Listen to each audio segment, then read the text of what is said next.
Praise the Lord. இயேசுவின் நாமத்தில் உங்களுக்கு அன்பின் வாழ்த்துக்கள். நல்லா இருக்கீங்களா எல்லாரும்? இந்த நாளில் உங்களை பார்ப்பது எனக்கு மிகுந்த மகிழ்ச்சி. குறிப்பா இந்த திங்கட்கிழமை நாள் 2ஆம் தேதி உங்களை பார்ப்பது மிகுந்த சந்தோஷம். ஏன்னா டிசம்பர் மாதம் நமக்கு நல்ல ஒரு வாக்குத்தத்த வசனத்தை ஆண்டவர் கொடுத்திருக்கிறார். என்ன சொல்லி கொடுத்திருக்கார்? யாத்திராகமம் 15:26 கடைசி வெளிப்படையா சொல்லுகிறது, நானே உன் பரிகாரியாகிய கர்த்தர். இன்னைக்கு உங்களுக்கு எனக்கும் ஒரு நல்ல பரிகாரி இந்த இயேசு கிறிஸ்து மாத்திரமே. அப்படிப்பட்ட பரிகாரி நமக்கு நல்ல பரிகாரத்தை, நல்ல ஆலோசனையை, ஆசீர்வாதத்தை கொடுக்கணும் அப்படின்னா நம்ம என்ன செய்யணும்? இதே வசனத்துல மேல இருக்கிற வரியை பாருங்க, முதல் வரியை பாருங்க. வசனம் இப்படியாய் சொல்லுகிறது, நீ உன் தேவனாகிய கர்த்தரின் சத்தத்தை கவனமாய் கேட்டு.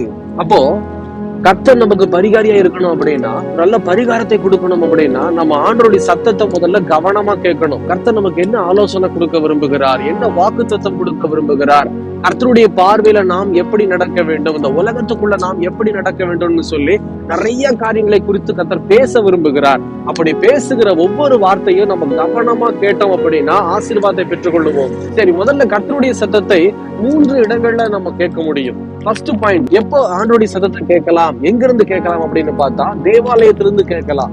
ஒரு சில உபவாச கூட்டங்களிலிருந்து கர்த்தர் பேசுகிற சத்தத்தை ஊழியக்காரர் மூலமா நம்ம என்ன செய்யலாம், கவனமா கேட்க முடியும்.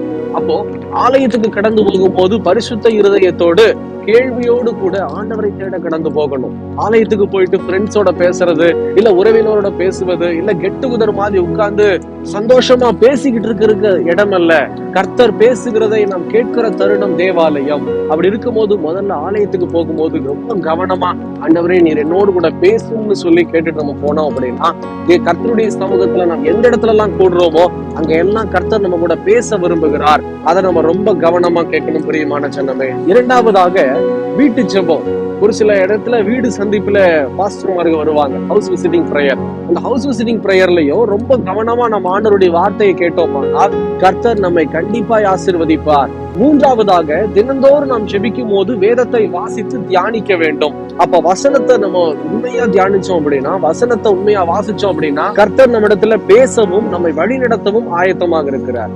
நம்மளே பேசிட்டு அவர் பேசுறதுக்கு வழி கொடுக்கல அப்படின்னா எப்படி பரிகாரத்தை நாம் உணர்ந்து கொள்ளுவோம்? அப்பனா நம்ம இந்த 3 காரியத்துல ரொம்ப கவனமா இருக்கணும். லூக்கா சுவிசேஷம் 10ஆம் அதிகாரத்துல நீங்க கடைசி சில 4-5 வசனங்களை கவனித்து பார்த்தா உங்களுக்கு தெரியும். மார்த்தாள் மரியாள் அப்படிங்கிற 2 சகோதரிமார்களுடைய வீட்டுக்கு இயேசு கிறிஸ்து கடந்து போயிருப்பார். அந்த இடத்துல பாத்தீங்க அப்படின்னா மரியாள் இயேசு கிறிஸ்துடைய பாதத்துல உட்கார்ந்து கர்த்தருடைய வார்த்தை, அதாவது வாயிலிருந்து புறப்படக்கூடிய ஒவ்வொரு வார்த்தையும் கவனமா கேட்டுட்டு இருப்பா. ஆனா மார்த்தாள் என்ன செய்வா அப்படின்னா ஓடி ஓடி அங்கங்கன்னு செஞ்சு வேலை செஞ்சுக்கிட்டே இருப்பா. இதை செய்யலாமா, அதை செய்யலாமா, ஏசப்பாக்கு இதை கொடுக்கலாமா, அதை கொடுக்கலாமான்னு சொல்லி இதையே நினைத்து கொண்டு இருப்பா. ஆனா அப்படிப்பட்ட மார்த்தாள் இடத்துல இயேசு சொல்லுகிறார், இதோ மார்த்தாளே மார்த்தாளே, உன் சகோதரிய பாரு, மரியாள் தன்னை விட்டு எடுபடாத நல்ல பங்கை தெரிந்து கொண்டு இருக்கிறாள் அப்படின்னு சொல்லி. என்னைக்குமே இயேசு கிறிஸ்துக்கு பிரியமானது என்ன தெரியுமா? நீங்களும் நானும் தேவாலயத்துக்கு வந்தாலோ, இல்ல ஜப கூட்டத்துக்கு போனாலோ, இல்ல நம்முடைய வீட்டுல ஜபம் நடக்கும் போது, ஜப கூட்டம் நம்முடைய வீட்டுல நடக்கும் போதோ, இல்ல நம்ம தனிப்பட்ட முறையில பர்சனலா ஹையர் பண்ணி இதோ தேவ சமூகத்துல உபவாசத்தோட, இல்ல காலை நேரத்துல உட்கார்ந்து தேவ சமூகத்துல இதோ வேதத்தை வாசிக்கும் போதோ முழு இருதயத்தோடு முழு ஆத்துமாவோடு கர்த்தரை நாம் சேவிக்க வேண்டும். இதுதான் ஆண்டவருக்கு ரொம்ப பிடிக்கும். இப்படிப்பட்ட காரியத்தை செய்கிற மரியாளை தான் கர்த்தர் பாராட்டுகிறார். கவனமா கேட்டா மட்டும்தான் கர்த்தருடைய பரிகாரம் அப்படின்னா வேற எதுவும் இல்ல, ஒரு மாற்றம். ஆண்டவரே இந்த பலவீனத்துல ஒரு மாற்றம், இந்த பயத்துல ஒரு மாற்றம், இதோ இந்த குழப்பத்துல ஒரு மாற்றம் எனக்கு வேணும் ஆண்டவர்னு சொல்லும் போது எல்லா காரியத்திலையும் ஒரு பெரிய மாற்றத்தை இயேசு உங்களுக்கு எனக்கு தர விரும்புகிறார். பிரியமான விஷயமே, ஜெபிக்கலாமா? கண்களை மூடி. எங்களை நேசிக்கிற நல்ல ஆண்டவரே, இந்த வேலைக்காக ஸ்தோத்திரம். சொல்லப்பட்ட அந்த வேத வசனத்தின்படி கர்த்தாவே அப்பா, தினந்தோறும் ஆண்டவர் உடைய சமூகத்துல உட்கார்ந்து ஜெபிக்க கர்த்தர் கிருபை தாரும். இதோ ஜெபம் மாத்திரம் இல்ல, வசனத்தை வாசிக்கும் போது கவனமா வாசிக்கணும், நீர் பேசுகிறத நாங்க கேட்கணும்.